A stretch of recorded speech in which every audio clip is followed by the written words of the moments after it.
সম্মানিত ভিউয়ার্স, আসসালামু আলাইকুম। Welcome back to my channel I by Yummy Foods. আজকে আমি আপনাদের সাথে শেয়ার করব এক chicken pasta with white sauce. আর এই রেসিপিটি এতই মজার যে আপনারা একবার যদি বাসায় ট্রাই করেন আর কখনো রেস্টুরেন্টে গিয়ে খেতে চাইবেন না। এই অসম্ভব মজার রেসিপিটি আপনাদের সাথে শেয়ার করব। চলুন আর প্রস্তুত প্রণালী দেখে আসি কিভাবে তৈরি করা যায় এই পাস্তা। এখানে নিয়ে নিলাম 250 গ্রাম পাস্তা। সব উপাদানগুলি এক নজর দেখে নিই। এখন কিচেনে চলে যাব। একটা পাতিলে পানি দিলাম এবং পাস্তাটা দিয়ে দিলাম। চুলাটা অন করে দিলাম। এবার সামান্য লবণ দিয়ে আর একটু তেল দিয়ে পাস্তা সিদ্ধ বসিয়ে দিলাম। একটু নেড়ে চেড়ে দিব যাতে কোনো দলা লেগে না থাকে। নেড়ে চেড়ে একটা ঢাকনা দিয়ে দিব। ঢাকনা দিয়ে ওয়েট করব সিদ্ধ হওয়ার জন্য।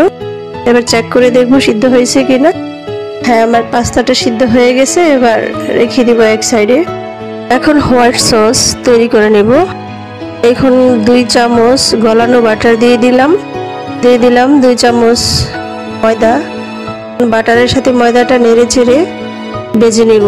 যতক্ষণ না কাঁচা গন্ধ থাকে ততক্ষণ ভাজবো। আর কাঁচা গন্ধটা চলে গেলে 1 কাপ দুধ দিয়ে দিব। তার মধ্যে দিয়ে দিব গোলমরিচের গুঁড়া হাফ চামচ।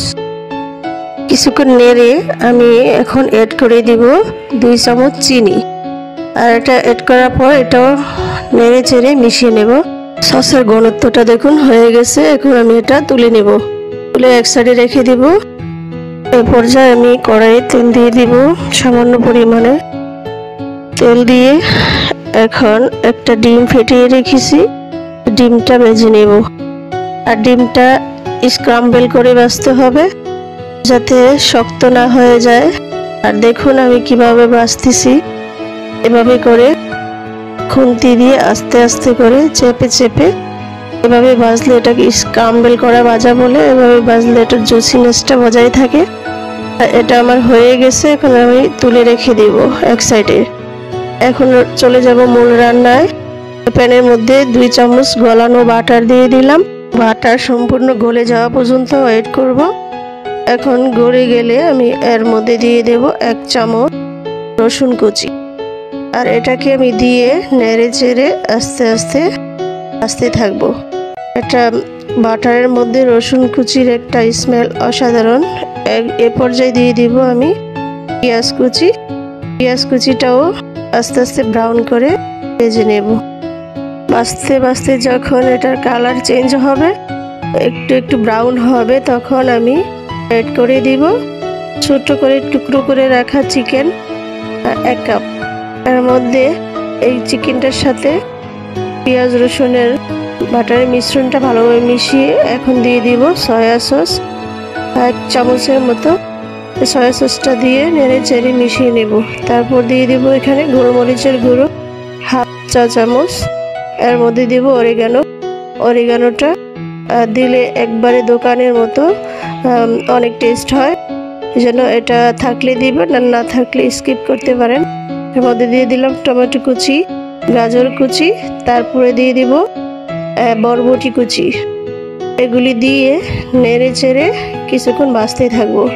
সবগুলি উপাদান নেড়ে চেড়ে ভালো করে মিশিয়ে নিয়ে এই পর্যায়ে দিয়ে দিব টমেটো সস 2 চামচ। এটা দিয়েও নেড়ে চেড়ে মিশিয়ে নেব।